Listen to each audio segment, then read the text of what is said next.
What's up, YouTube? Shawn DaGamer here, and I just want to give a quick little summary on my thoughts of I was gonna say NXT Takeover, but we're talking about the Royal Rumble.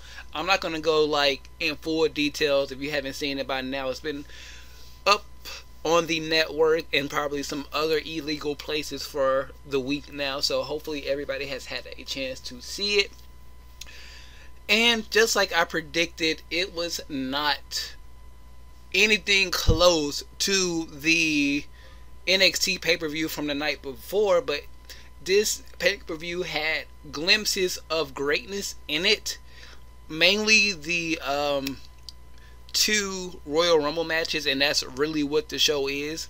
Even though like sometimes you do get great singles tag team matches out of this pay-per-view, this one, the way they had the match order structured was really weird.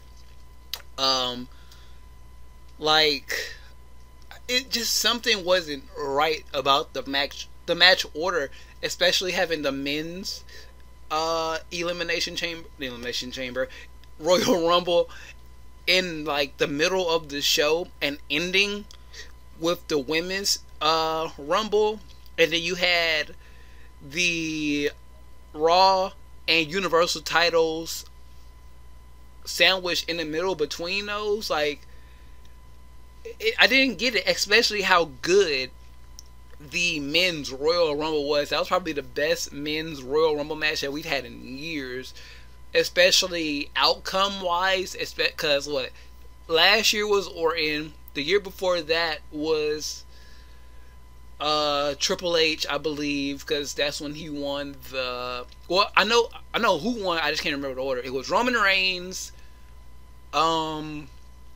Batista, Triple H, and Orton. I believe those are the four who won the last couple of Royal Rumble matches. And this year, we all know Shinsuke won. I'll get into my thoughts on the match in a second, but there was something off about the match order tonight, and I just don't know what it was exactly, but we'll talk about it later. So we had 3 pre-show matches. We had the 6-man tag of the Cruiserweights, Grand Metalik, Kalisto, and Lince Dorado versus TJP, Jack Gallagher, and Drew Gulak. Like, I thought the faces in the mask, can you call them the faces? Because they're wearing masks. We're gonna call them the masks. One, there was a nice little spot when they all did moonsaults off the top rope from the same turnbuckle the faces did on the heels. That was a really fun spot. The thing about the Cruiserweights is they never don't deliver.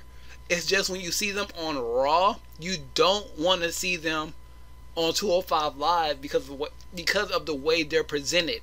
And now they have this whole 16-man tournament to crown a new Cruiserweight champion, and they have the new GM of Rockstar Spud, aka Drake Maverick. That's a real, like, people are like trying to give that name crap. I really like that name, Drake Maverick. That's the name of somebody rich, like just rich. And the Dallas Mavericks are my favorite NBA team just because I like their uniforms and the horse. And Dirk, you had I remember that classic. Who was it? Dirk. You had Steve Nash. You had the nigga. Oh, my bad. The person wasn't Jason Terry. The Mavericks were so good, and I just love the Mavericks. Whatever. Besides the point, the face Cruiserweights won. Really good opening match for the pre-show. Then we go on to Dash Wilder and Scott Dawson of the Revival versus Carl Anderson and Luke Gallows of the Club. Why am I so stuttery and all that stuff? Whatever. The Revival won. Good little tag team match. Match went about 10 minutes. The Revival won. They needed that. And they're on the come up. Both of these teams really need more momentum. So these two teams facing each other, especially on the pre-show, and then they had what happened on the 25th anniversary of Raw, I wouldn't have these two teams feuding right now. I will have these two teams on the come up, especially with Gallows and Anderson finally being reunited with the club. I will have the Revival getting some wins against some different tag teams, the club getting some wins against a different tag team, and then have this match at WrestleMania for the tag team titles. But whatever. Then we had the glorious challenge for the United States title. Bobby Roode defending his championship against any opponent that decides to come out first. And it was Mojo Rawley. And reports say that this spot was supposed to go to somebody else. But with the whole... what happened? Something happened and they had to switch it up. I don't know if it was... I can't remember. Gosh, I can't remember what I was reading, but plans changed last minute because of something. If I can remember, I'll put it in the video somewhere, but whatever. Bobby Roode retained, of course, and then we had the first match of the main card, which was AJ Styles defending his WWE Championship in a handicap match against Sami Zayn and Kevin Owens. The early reports before this match were that Kevin Owens has a back injury and they were still the leg injury, so he didn't really do much in this match. Okay, skip everything. The match was fun, all that stuff. You got three of the best in the business, period, in this match, so you're not going to get a bad match.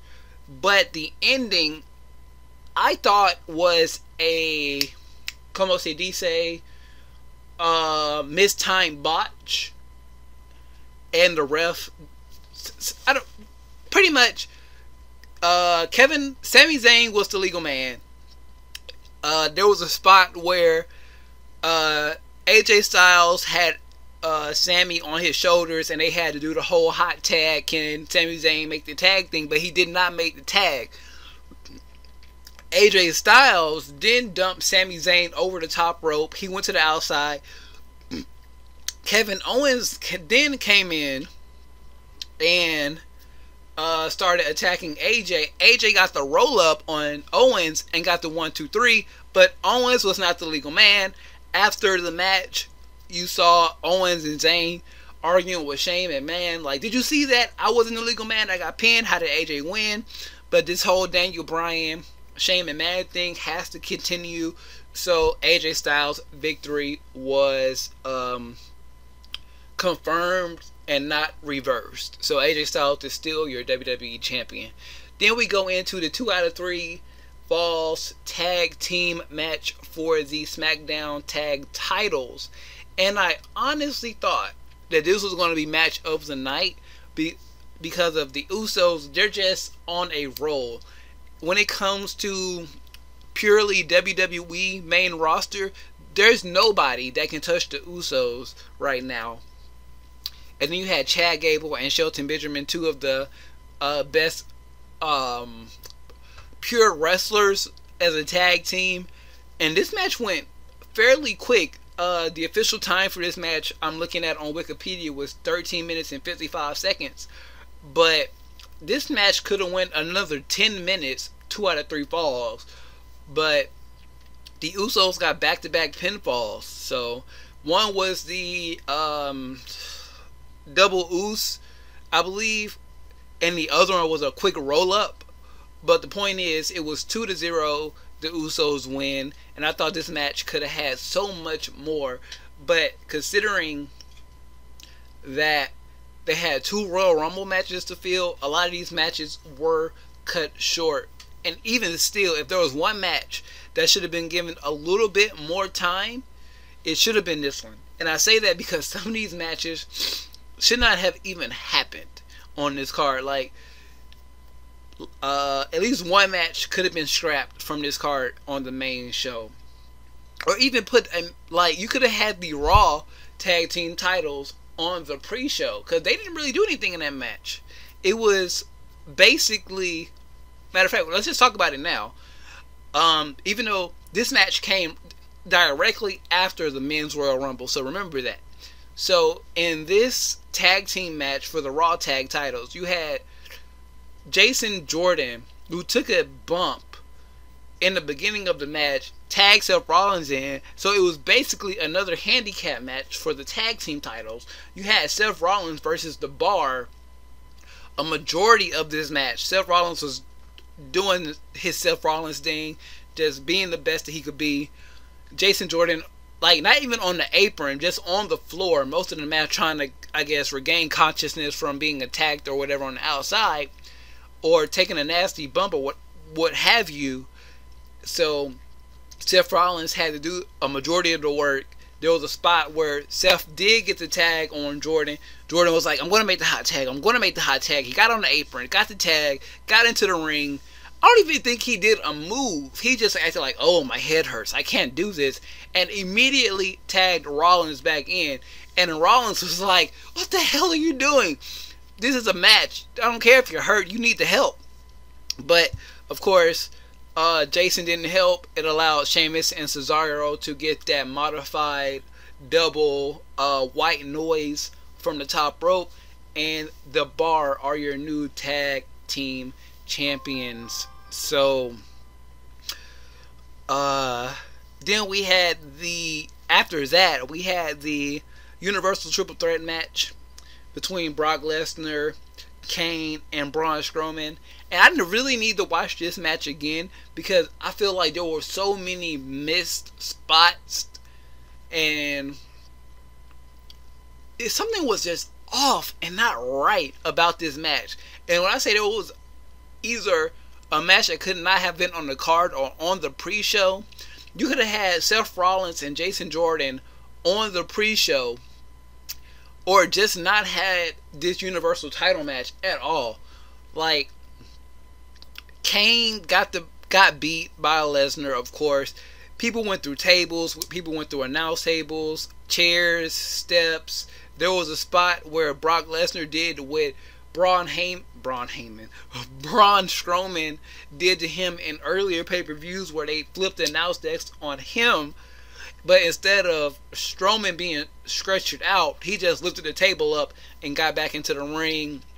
Delivered like 2 power slams, running slide power slams to Brock Lesnar. But instead of making the pin after the first one, he did the second one. Kane came in, broke it up. F5 to Kane on a steel chair. And Brock Lesnar wins. After the match, you have Braun Strowman in the ring screaming, "You didn't beat me! You didn't beat me!" Speaking of this match, early in the match, there was a spot where everything went off tilter. Braun Strowman delivered this really, really, really gruesome looking knee to Brock Lesnar. And you know Brock Lesnar's not going to act like no little B. So he just went off and delivered like 3 unprotected, like, UFC punches to Strowman. And Strowman was like, I'm sorry, did I piss you off? But match went on, so yada yada yada. Brock Lesnar wins. And we are slowly inching closer towards Brock Lesnar and Roman Reigns at WrestleMania this year. Even though on Raw, the following night, there was a spot where it was the qualifying matches for the Elimination Chamber, Kane versus Strowman, Last Man Standing. And I gotta rewatch it because I didn't see what happened, but apparently Braun Strowman just flipped over the whole announced area, not just the table, but the little platform that they sit on as well, and just lifted it over on Kane. After the commercial break, there was Kurt Angle and Strowman in a shouting match, which of course Strowman won that shouting match, and yada yada yada. He was like, I'm going to face Brock Lesnar at WrestleMania, so that is still yet to be seen. So who knows what's going to happen there. Then we go into the men's Royal Rumble match. Remember now, the last 2 matches that I just spoke on were after this Royal Rumble match. So I'm not going to go through all the eliminations, but we did have a couple of really, really surprise entrants in this match. Like, my favorite thing about this whole Royal Rumble was the whole Heath Slater thing, where Heath Slater's music hit, I'm a one-man band, and all that stuff. And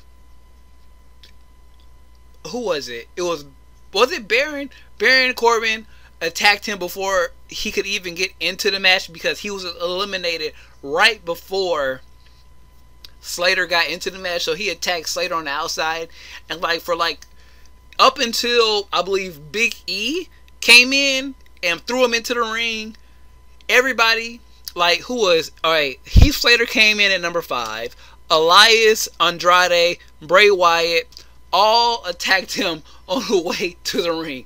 It was just hilarious. So, and like I said, Andrade came in at number 7.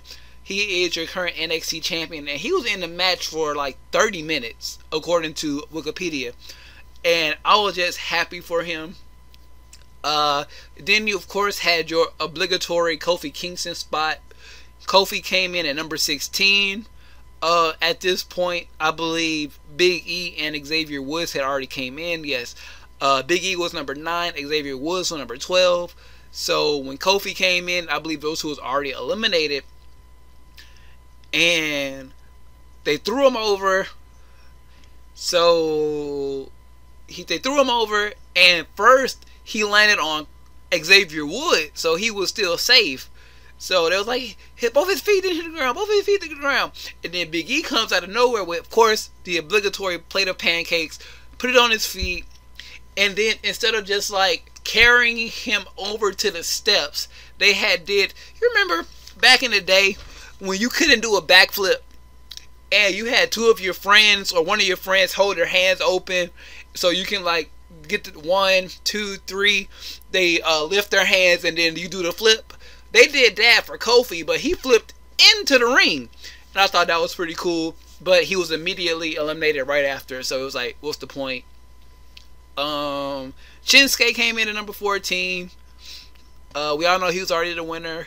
Who else came in? The Hurricane came in, and he was eliminated by John Cena, but it was just fun seeing Shane Helms revive that gimmick one more time. Then you had a beaten and battered Adam Cole come in.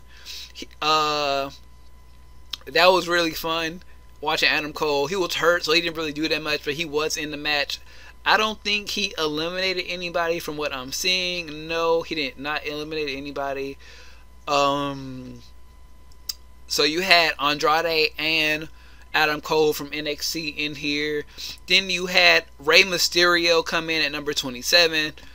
That infamous spot that most people win from. He wasn't in the match that long, about 10 minutes. He was eliminated by Finn Balor, who of course was in the match. And then your number 30 spot was Dolph Ziggler, who also didn't last long into the match, but Dolph Ziggler is back. I don't even think we saw him on SmackDown this week, but he was eliminated by Finn Balor. Let's see. End of the match was Roman Reigns, Shinsuke Nakamura, Finn Balor, Randy Orton, Rey Mysterio. No, not Rey Mysterio. It was Orton, Cena, and I can't not remember who the last person was. Orton, Cena, and somebody else. I think it was Ray. It might have been Ray. And it was old school versus new school. And then they just started eliminating each other until it was down to Cena, Roman, Finn, and Nakamura. And the last two was Roman and Nakamura. They went on for another 2 minutes after the match ended, and Nakamura did win. Oh, and number 10 was of course Ty Dillinger, but he was attacked at the end, or before he got into the match, by Sami Zayn and Kevin Owens, because they were still pissed that they didn't win the title, so they want another opportunity. Sami Zayn, he stopped Kevin from getting to the match. He was like, look, I got this, I'm gonna go out there. He went out and he lasted about 6 or 7 minutes. So Nakamura did win your men's Royal Rumble for this match, and he announced that he was going to face AJ Styles at WrestleMania. And the last match of the night, your main event, was the Women's Royal Rumble match. Your Iron Woman in this match was Sasha Banks. She lasted about 55 minutes. They keep saying 57, but she lasted 54.46 minutes in this match. Number 1 and number 2 are Becky Lynch. Your returns and surprises go as followed. Excuse me. You had Lita at number 5. You had Tori Wilson at number 9. You had Molly Holly at number 12. You had Michelle McCool at number 14. You had, excuse me, Vicky Guerrero at number 16. You had Kelly Kelly at number 19. You had Miss Jacqueline at number 21. Beth Phoenix at 24. I was about to say Mickie James, but Mickie James is definitely on the main roster. And then you had Trish Stratus at number 30. Ember Moon also was in this match. She came in at number 23. I feel like, let's see. Yeah, Trish 1, Beth 2, Jacqueline 3, Kelly 4. Oh, and both of the Bellas came in like right after each other. First it was Nikki at 27 and Brie at number 28. So you had about 10 or 11 women come back. Lita looks great. We've seen Lita on the pre-show panel and all that stuff, but she can still go. Pretty much all the women in this match can still go. See, the thing about most of the women over the last maybe like 7 years, they weren't released because they couldn't go. They were released because they weren't what the company was looking for at the time. Especially like Jacqueline, well, not Jacqueline, Kelly, I think Kelly just left.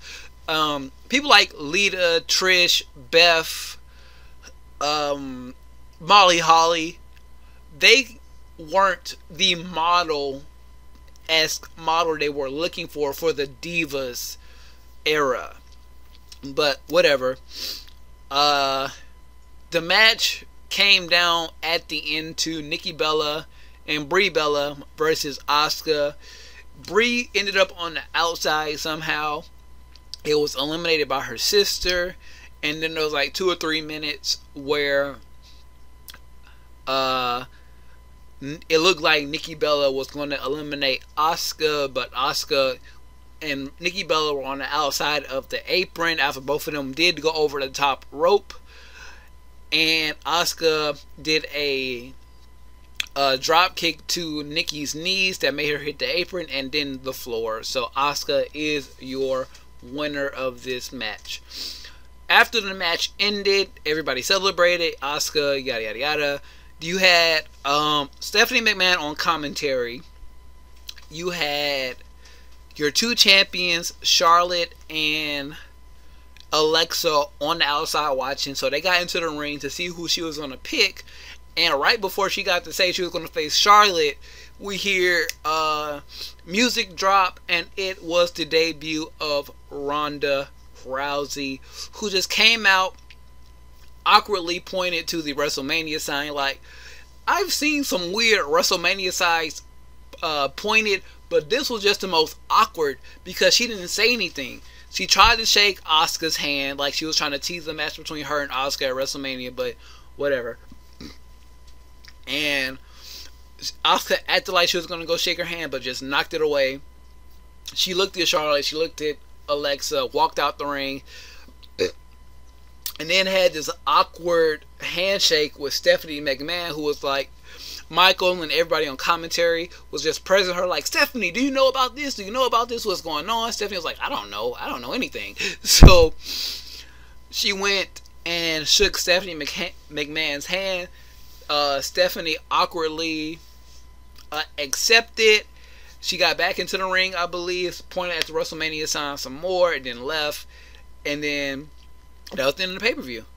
All in all, like I said, one of these matches should have A, been on a pre-show, or B, not have been on the card at all. The pay-per-view itself was okay. You really just want to go back and watch the 2 Royal Rumble matches, and maybe the AJ Styles handicap match with Owens and Zayn. Other than that, nothing special. I'll probably give more thoughts on what else happened this week, later this weekend, so be on the lookout for that.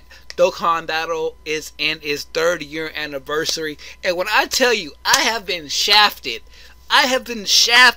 by that LR, Vegito banner. I have did 5 multi-summons, and not a single SSR. I've done like 4 single pulls, and I've only pulled the new Kaioken Goku, so my feelings are kind of hurt right now. But the ticket banner has been a little bit gracious to me. I have all of the grade 8s now, except the ball-headed guy, the semi-ball-headed guy, and I still need Tapion so I can run him as a leader. Last night we hit number 1 in the App Store for JP again, so we got like 50 stones, 33 tickets, and 3 of each not Supreme Kai, not Elder Kai, the new one, Mr. Mustache Kai, I can't remember his name right now, but a lot of good things happening on JP right now. They're just giving out Dragon Stones right now, and I've actually simulated a reroll account, and I did pull LR Trunks on my ticket banner, so I will be giving that account away. So if you want that account, all you have to do is be a subscriber and say hashtag LR Trunks. All you have to do is say LR Trunks. So I'll pick a winner out of the people who did say that. I'll probably announce that on Monday. I'll do a separate video on that. I'm just announcing it now.